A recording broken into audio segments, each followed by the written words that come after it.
नमस्कार बच्चों, आज हम एक और नई वीडियो लेके आए हैं।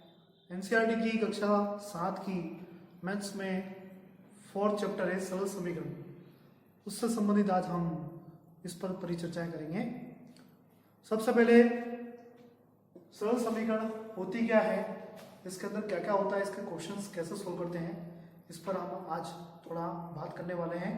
तो शुरू करते हैं। आइए, सरल समीकरण जैसे कि एक विद्यार्थी है, एक दुकान पे जाता है और वो कुछ पेंसिलें खरीदता है।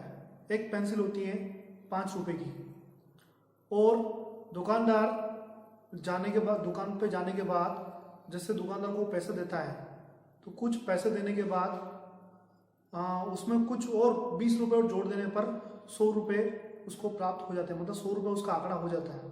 तो ऐसी जो स्थितियाँ होती हैं, या कोई सामग्री तोड़ रहे हैं, आसपास के परिवेश में सरल समीकरण का कहीं ना कहीं उपयोग जरूर होता है।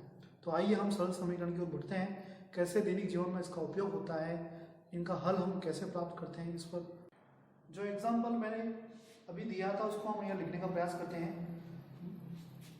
एक पेंसिल का जो मूल्य है वो मैंने बताया आपको 5 रुपए, और वो विद्यार्थी कुछ पेंसिल खरीदता है। तो यहाँ पर कुछ जो पेंसिल है वो हमें पता नहीं है कि वो कितनी है, मतलब ज्ञात करनी है, हमको पता नहीं है, पता करना है, ज्ञात करना है। ठीक है, तो उसको मैं मान लेता हूँ x। ठीक है, कि 5 रुपए की जो एक पेंसिल है, कुछ पेंसिल वो खरीदता है। ठीक है, कुछ खरीदता है, और वो जो पैसे बनते हैं टोटल, उसमें अगर 20 रुपए और जोड़ देते हैं तो हमें 100 रुपए प्राप्त होते हैं। कितने रुपए प्राप्त होते हैं? 100 रुपए प्राप्त होते हैं। ठीक है, तो ये जो मैंने कुछ यहाँ पर लिखा हुआ है, इसको मैं थोड़ा बता देता हूँ क्या लिखा है। ये दैनिक जीवन का उदाहरण का मैं गणितीय रूप में प्रस्तुत कर रहा हूँ। ठीक है, ये 5 पेंसिल का मूल्य है x। वो कुछ पेंसिल है जो हमें पता नहीं है क्यों कितनी पेंसिल है, और ये भी बात है कि 20 रुपए और उसमें जोड़ देते हैं तो हमें उन कुल पेंसिलों का मूल्य और 20 रुपए जोड़ने पर कितने रुपए प्राप्त होते हैं? 100 रुपए प्राप्त होते हैं। यहाँ गौर करने वाली बात यह है कि कुछ और पद मैं बताऊंगा आपको कि क्या क्या इसके अंदर होते हैं। जैसे आप 5, 20 और 100 ये देख रहे हैं, इनको हम गणितीय भाषा में कहते हैं अचर पद। क्या कहते हैं इनको? अचर पद। मतलब जो संख्याएं होती है वो बदलती नहीं है, उनका जो मान होता है वो बदलता नहीं है। कैसे नहीं बदलता?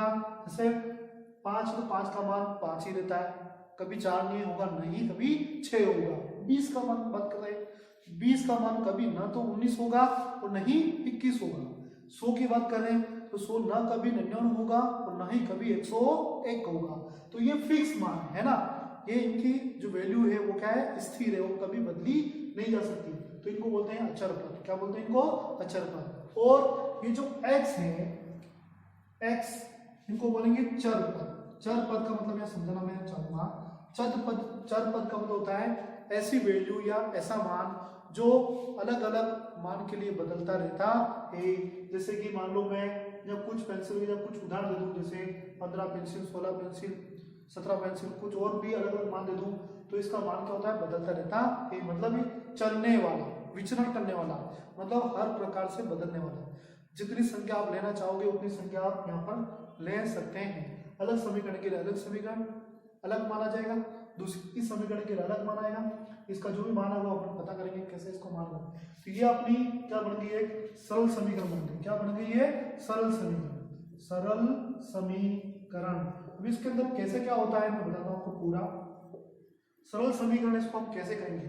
सरल समीकरण को कहेंगे कि यहाँ पे जो x है, जिसको हम चर कह रहे हैं, x के साथ साथ और भी चर पद के रूप में आप क्या आ सकते हैं? ये तो x आएगा, ये y आएगा, ये z आएगा, या m, n, l या t, इनमें से कोई भी एक हो सकता है। बाकी जो बचे हुए अंग्रेजी वर्णमाला के अक्षर है उनको आप अचर पद में लेंगे, है ना। अधिकतर आगे हम बड़ी कक्षा में आप और इसके बारे में अध्ययन करेंगे। अभी फिलहाल अपने यहाँ तक यही है, तो हम यहीं तक सीमित रहते हैं। सरल समीकरण जो मैंने लिखी है 5x, मैं इसको वापस से लिखता हूँ। 5x + 20 = 100। तो इसमें 3 बातें अपन को गौर करनी है। वो 3 बातें कौन सी? ध्यान से देखिएगा। पहली बात तो ये पूरा पद है। ठीक है, और एक ये पद है, ठीक है। छठी कक्षा और सातवीं कक्षाओं में आप और पढ़ेंगे बीजीय व्यंजक के रूप में एक शब्द आता है व्यंजक। व्यंजक एक्स और वाई, एक्स और वाई, एक्स और वाई वाले जो पद होंगे वो आगे पाठों में या छठी कक्षाओं में आपने पढ़े होंगे, उनको कैसे मिला। सरल समीकरण छठी कक्षाओं में आपने थोड़ा पढ़ा होगा इसके बारे में। तो सरल समीकरण के रूप में जो ये पद है इसको हम बोला जाता है LHS, मतलब बायां भाग, और बराबर से इधर ये इक्वल बराबर, इसको बताऊंगा मैं अभी। इधर से इस वाले भाग को बोला जाता है दायां भाग,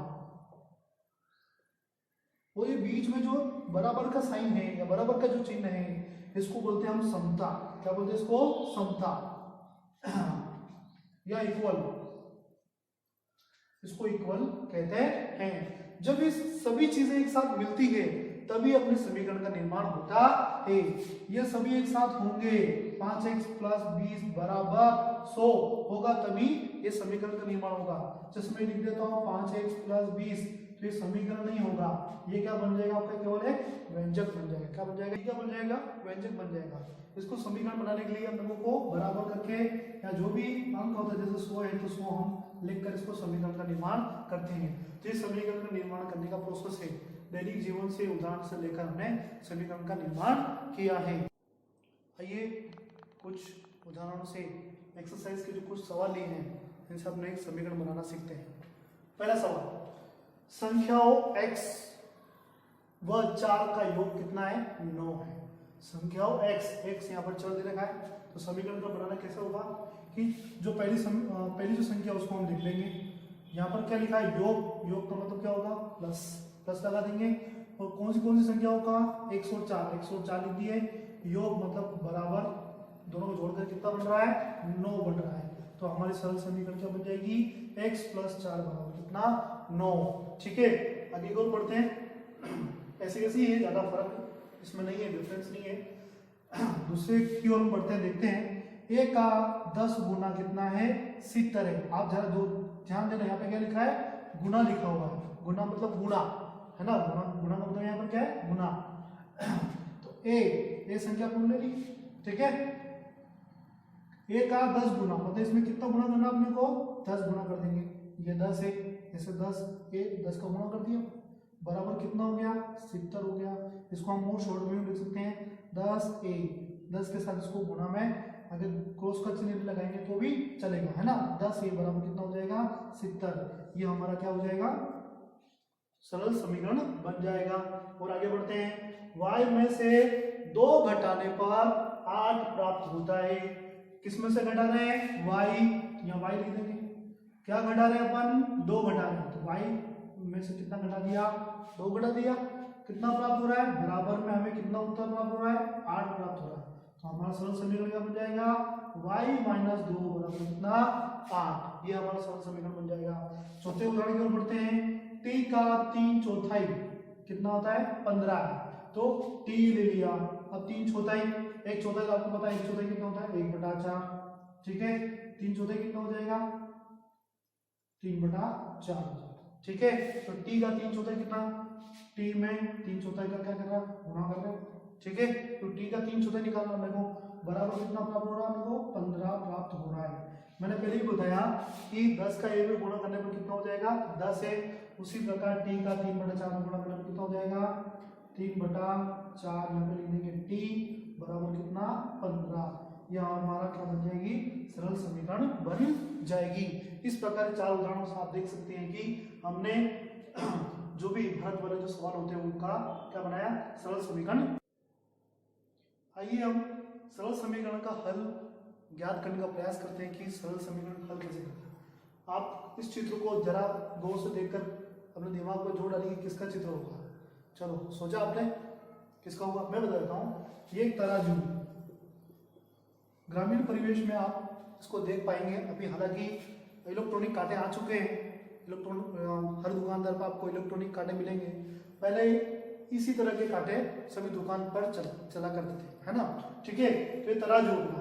जैसे मैंने एक समीकरण लिखी थी पहले शुरू स्टार्ट में, 5x + 20 = 100। एक सरल समीकरण बताया था, इसका निर्माण किया था। तो इसमें जो ये वाला भाग था 5x प्लस 20, इसको बोल रहे थे हम LHS, और 100 जो था इसको बोल रहे थे RHS।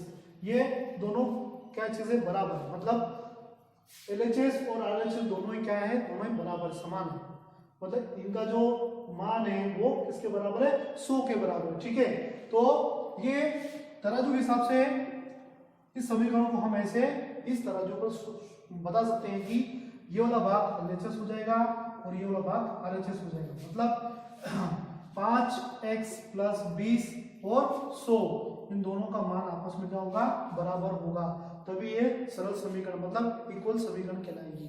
ठीक है ना, तो मेरे बताने का तात्पर्य यही था कि किसी भी समीकरण का LHS साइड और RHS साइड दोनों ही हमेशा क्या होते हैं, बराबर होते हैं। हाँ, लेकिन यहाँ पर x का मान आपको निकालना है, पता नहीं है, ज्ञात नहीं है, तो हम इस समीकरण से आसानी से ज्ञात कर सकते हैं। आइए हम सरल समीकरण का हल, इसका हल हम कैसे प्राप्त करेंगे इसकी ओर बढ़ते हैं। समीकरण आपके सामने लिखी हुई 5x प्लस 20 बराबर 100, इसका हम हल ज्ञात करते हैं कि एक पेंसिल 5 रुपए की थी, कुछ पेंसिल अपन खरीदी थी, अगर उसमें वो जो टोटल पेमेंट था, ये जो टोटल कुल मूल्य रुपए हो रहे थे, उसके अंदर 20 रुपए जोड़ने पर हमें 100 रुपए प्राप्त हो रहे थे। ठीक है, तो पता करते हैं कि कुछ एक पेंसिल का मूल्य कितना था, तो इसको हम कैसे सोल्व करेंगे, कैसे हल करेंगे, देखिए इसको ध्यान से, जरा गौर से देखना। जब जो भी संख्याएं होती है उनके चर पद एक की तरफ रखा जाता है और अचर पद एक की तरफ और रखा जाता है, तो यहाँ पर 5x हमारे चर पद हो गया, चर पद के साथ 5 संख्याएं जुड़ी हुई है, और 20 जो कि अचर है, और 100 भी क्या है, अचर है, तो हम दोनों को क्या करेंगे, ये और ये क्या अपना अचर पद, और ये x में जोड़े होने पर ये क्या बन जाएगा, चर पद हो जाएगा।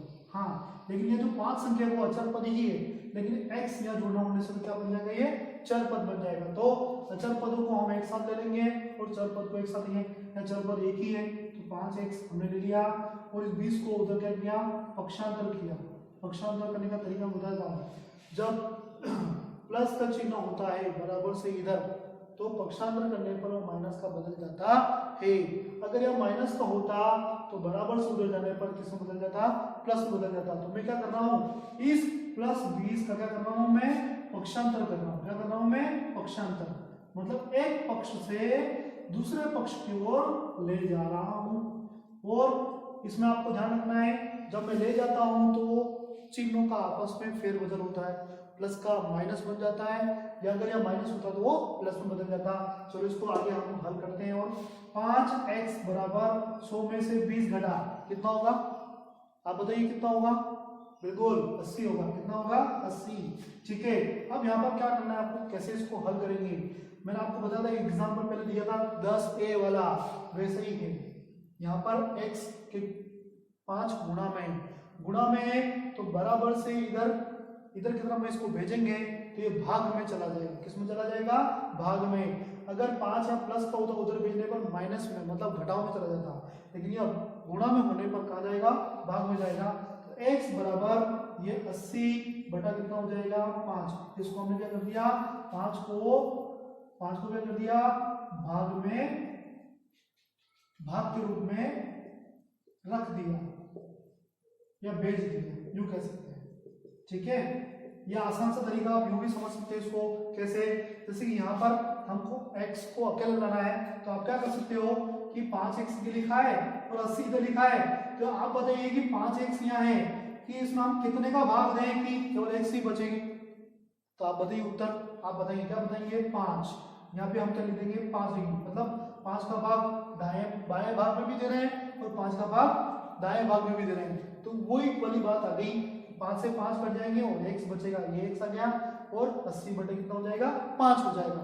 इस तरह भी आप इसको समझ सकते हैं और समझना, जैसे मान लो अगर यहाँ पर 10 होता और ऐसे लिखा है, तो क्या करते हैं, यहाँ पर आगे कितनी संख्या है, 10 है, तो हम 10 का भाग देते हैं, ऐसे 10 का भाग दे देते हैं, इसके अंदर जो भी संख्या होती है, जो भी संख्या लिखते हैं हम उसका भाग दे देते हैं। तो चलिए इसको हम आगे हम हल करते हैं, x बराबर 5 का भाग 80 दे देंगे, तो 80 देके देख लेते हैं कितना आ रहा है, देख लीजिए आप, देखिए 5 एकम 5 दे दिया, कितना बचा 3, ऊपर से उतारा 0, कितना हो गया 30, 5 जंगा 30 हो जाएगा, तो अपना उत्तर कितना हो जाएगा, यहाँ पर 16 उत्तर हो जाएगा। तो हमने कुल कितनी पेंसिलें खरीदी थी, 16 पेंसिलें उस विद्यार्थी ने खरीदी थी और 20 रुपए मिलाने पर कितने रुपए बन रहे थे? 100 रुपए बन रहे थे। इस प्रकार आप एक सरल समीकरण का हल ज्ञात कर सकते हैं। आइए कुछ उदाहरणों की सहायता से हम समझते हैं कि सरल समीकरणों को हल किस प्रकार किया जाता है। कुछ मैंने 4 एग्जाम्पल्स यहाँ लिए हैं जो एक्सरसाइज के क्वेश्चंस हैं या को हल करने में आसानी प्रदान करेंगे बाकी क्वेश्चनों को। इसकी ओर बढ़ते हैं। देखिए क्या लिखा हुआ है, 3l बराबर 42। यहाँ पर चर पद कौन हो गया? l हो गया, मतलब l का मान अपने को निकालना है। ठीक है, चर पद यहाँ पर l है तो सिंपल से निकालना, मैंने अभी तरकीब बताई थी आपको।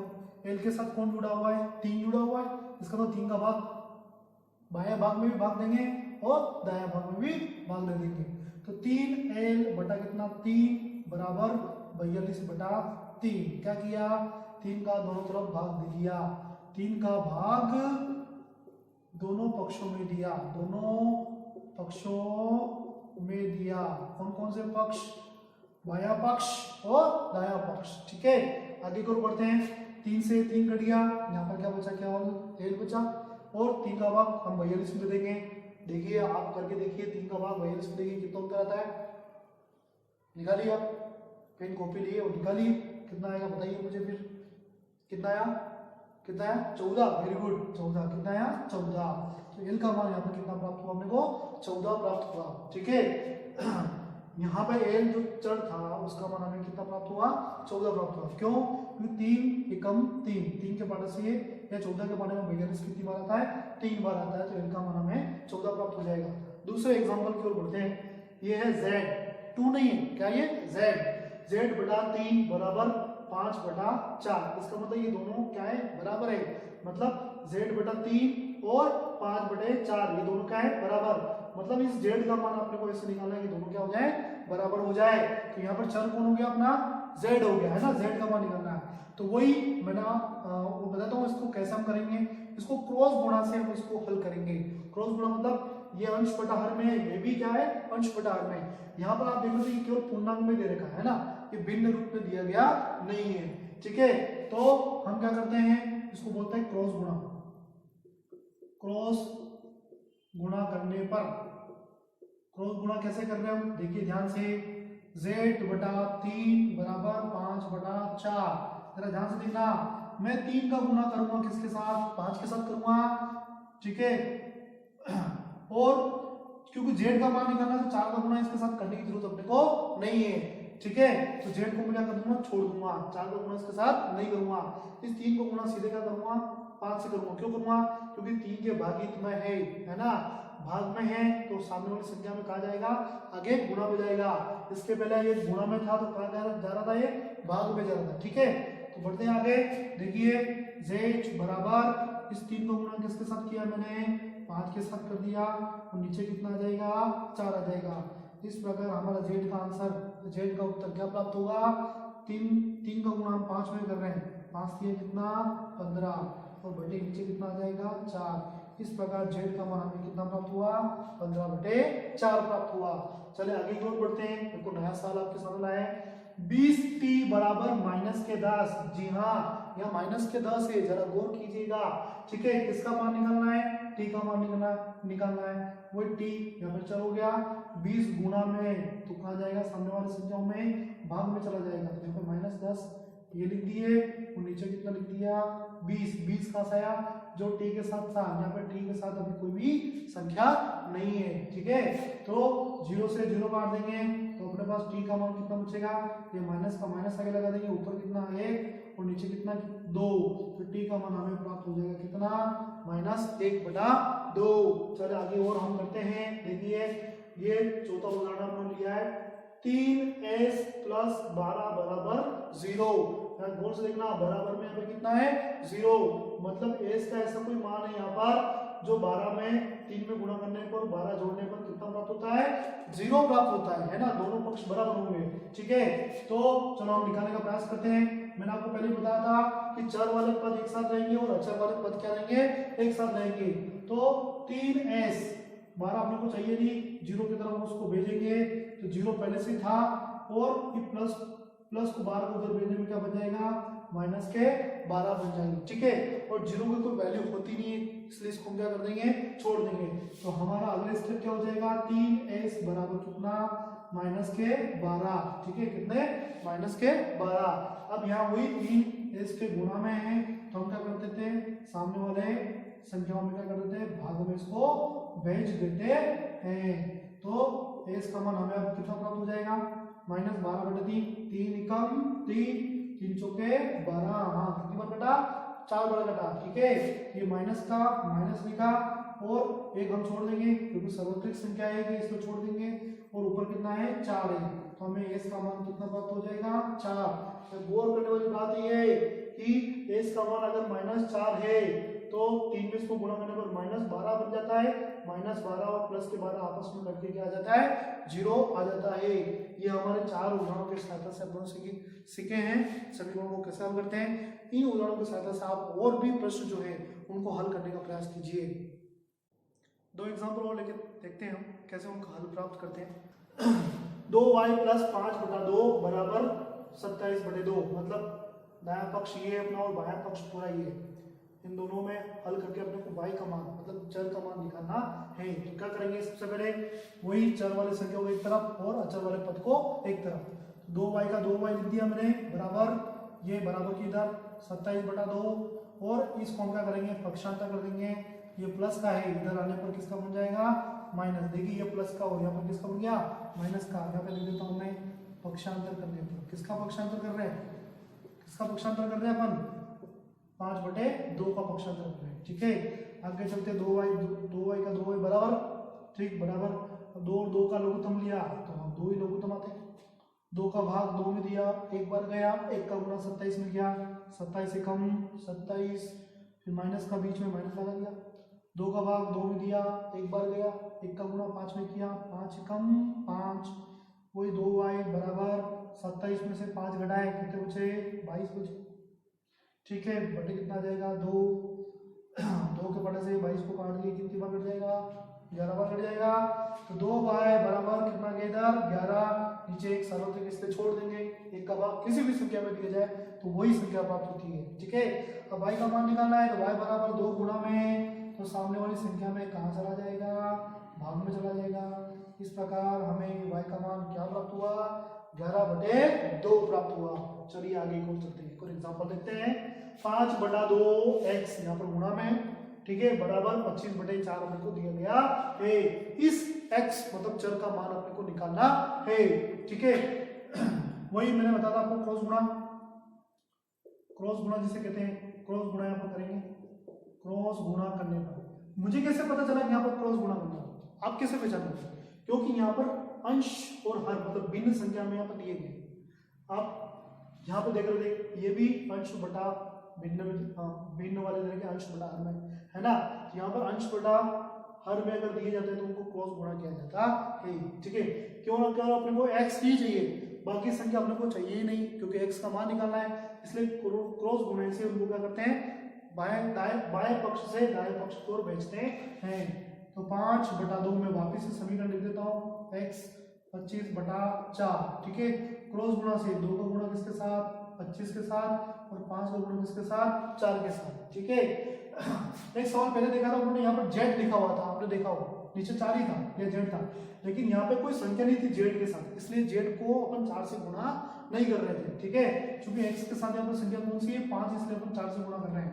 तो सबसे पहले करते हैं, ये x का x लिख दिया मैंने, 2 का भाग किसके साथ किया, 25 के साथ किया, तो 25 इंटू कितना हो गया, 2 हो गया, ठीक है। बटे में लिख लेते हैं, 5 का गुणा किसके साथ करेंगे, 4 के साथ, तो 4 लिख दिया, 4 इंटू कितना हो जाएगा अपना, 5 हो जाएगा। अब इसको क्या करते हैं, काट लेते हैं, जो भी कट रहा है, जैसे 2 के बटे से 2 एकम 2, 2 दूना 4, 2 कट जाता है। 5 के बटे से 5 एकम 5, और 5 पंजे 25, ठीक है। तो ऊपर कितना बचा, 1 का गुणा 5 में करेंगे तो कितना आएगा, 5 क्या आएगा, नीचे 1 का गुणा 2 में करेंगे कितना जाएगा, 2। इस प्रकार हमें x का मान कितना प्राप्त हुआ, 5/2 प्राप्त हुआ, ठीक है। ये बढ़ते ही बढ़त वाले कुछ सवाल। पहला सवाल, एक संख्या का 1/5 घटा 4 तो संख्या 3 देता है, ठीक है। इसको समझने का प्रयास करते हैं। कोई संख्या है, उस संख्या का 1/5 जो भी भाग है उसमें से अगर 4 घटाते हैं, कितने घटाते हैं 4, तो हमें संख्या कितनी प्राप्त होती है 3 प्राप्त होती है। मतलब 3 देता हूं तो 3 प्राप्त होती है। तो वो संख्या माना आपने क्या मान लिया, कोई भी मान सकते हो। माना वो संख्या क्या है x है या y है या z है, कोई भी आप मान सकते हो। ठीक है, तो मैंने माना उसको x का कितना भाग 1/5 भाग, 1/5 भाग हो गया। ठीक है, गुणा में है ना। जैसे 100 का 1/5 भाग निकालना, कैसे निकालोगे आप, सीधा इसमें 5 का भाग लगाओ। 5 का भाग कैसे लगा रहे हो, वही 1/5 का भाग गुणा कर रहे हो आप। 5 का बड़ा से क्या करोगे, इसको काटोगे कितना आ जाएगा 20 आ जाएगा। ठीक है ना, आएगा ना 20। ठीक है, तो 100 का 1/5 कितना हो रहा है 20 हो रहा है। उसी प्रकार कोई संख्या x उसका 1/5, उसमें से कितना घटा दे 4 घटा दे, मतलब इसमें से कितना घटा रहे 4 घटा रहे हैं, तो हमें उत्तर कितना प्राप्त हो रहा है 3 प्राप्त हो रहा है। ये हमारी क्या बन गई, सरल समीकरण बन गई। ये इसका दायां भाग और ये पूरा क्या हो गया बायां भाग हो गया। ठीक है, इसको हल करते हैं। वही ये x के साथ गुणा में, जिसको हम लिख देंगे, क्या लिख देंगे x/5, क्योंकि 1 का गुणा x में करेंगे तो x ही आएगा। ठीक, -4 बराबर कितना 3। वही अचल पदों को एक साथ रखेंगे तो x/5 बराबर 3। देखिए माइनस का है, बराबर से इधर जाने पर किसका बन जाएगा प्लस का बढ़ जाएगा। ठीक है, क्या किया -4 का हमने यहाँ पर पक्षांतर किया, किसका किया -4 का किया। तो x/5 बराबर 3 और 4 कितने हो जाएंगे 7। देखिए नीचे क्या मान लेंगे 1। मैंने आपको पहले बताया था कि एक सार्वत्रिक ऐसी संख्या है कि किसी भी संख्या में भाग देने पर उसके मान में कोई परिवर्तन नहीं होता है। वही क्रॉस मल्टीप्लाई से इसका आपस में गुणा कर लेंगे तो x बराबर 5 का गुणा किसमें करेंगे 7 में करेंगे, तो x बराबर हमें प्राप्त कितना हो जाएगा 7 पंजे कितना 35 प्राप्त हो जाएगा। तो यहाँ पर वो संख्या कितनी है 35 है। ठीक है, आप इसको जांच भी कर सकते हैं। ठीक है, दूसरे सवाल की ओर बढ़ते हैं। एक अनवरा कोई लड़का है, एक संख्या सोचता है, अपने दिमाग में क्या करता है वो संख्या सोचता है। संख्या के 5/2 भाग में से कितना निकाल देता है वो 7 को निकाल देता है, मतलब अलग रख देता है। तो उसको परिणाम के रूप में क्या प्राप्त है, परिणाम के रूप में प्राप्त उसको 23 होता है। आइए इसको सरल समीकरण में बदलने का प्रयास करते हैं। अनवर जो भी एक संख्या सोचता है, माना वो संख्या कितनी माने जाते हैं, माना वो संख्या क्या है x है। कौन सी संख्या सोचता है वो x सोचता है। आप y भी ले सकते हैं, t भी ले सकते हैं, कुछ भी ले सकते हैं, है ना। ठीक है, आगे हम बढ़ते हैं। माना संख्या x है, तो x संख्या का कितना बड़ा भाग 5/2 भाग। ठीक है, 5/2 भाग में से वो कितना निकालता है 7 निकालता है, तो परिणाम उसको कितना प्राप्त होता है 23। देखिए आप पाएंगे ये दोनों एग्जाम्पल एक साथ एक जैसे हैं। ठीक है ना, यहाँ पर भी वो निकाल रहा था तो प्राप्त हो रही थी, यहाँ पर भी निकाल रहा है तो प्राप्त होगी। ठीक है, अब x का कितना है 5/2 भाग, तो 5x बटा कितना लिख देंगे 2 लिख देंगे, -7 बराबर कितना 23। अचल पदों को एक साथ लेंगे, -7 को क्या करेंगे उन्हें पक्षांतर करेंगे, 5x/2 बराबर 23। ये माइनस का था, उधर आने पर किसका बदल गया प्लस का बदल गया। ठीक है, -7 का क्या किया उन्होंने पक्षांतर किया। किसका किया पक्षांतर, पक्षांतर किसका किया -7 का किया। ठीक है, 23 में 7 जोड़ा कितना बन जाएगा अपना, कितना बन जाएगा, कितना बढ़ेगा 30, बिल्कुल 30 बढ़ेगा। ठीक है, 30 के नीचे क्या मान लेंगे 1। अब वही देखिए अंश बटार में, ये भी अंश बटार में हो गया, क्रॉस मल्टीप्लाई केची गुणा जिसको हम कहते हैं। इसको हम आगे लिख देता हूं, ये x छोड़ देंगे बराबर 5 का गुणा x से करेंगे और 2 का गुणा 30 से करेंगे, तो 30 × 2 बटा 5 का गुणा किससे कर रहे हैं x से, तो 5 एकम 5 हो जाएगा। ठीक है, 5 के बड़े से काट देंगे, 5 एकम 5 और 5 छः कितना 30। तो आपकी अगली संख्या अगले स्टेप में जाएगा 6 × 2 मतलब 6 × 2, तो x का मान कितना प्राप्त हो जाएगा, x का मान 6×2 12। ठीक है, ठीक है 6×2 12 प्राप्त, मतलब x का मान यहाँ पे कितना है 12। तो अनवर ने कौन सी संख्या सोची थी 12 संख्या उसने सोची थी। आशा है कि इस प्रश्नवाली के या इस चैप्टर के ये क्वेश्चन आपको समझ में आए होंगे। इससे संबंधित या इस प्रश्नवाली से संबंधित कोई और भी आपके क्वेश्चन है तो कमेंट बॉक्स में जरूर लिखें, हम उसका हल आपको बताने का प्रयास करेंगे। वीडियो को देखने के लिए धन्यवाद। एक और बात, चैनल को सब्सक्राइब करें और वीडियो को लाइक जरूर करें। धन्यवाद।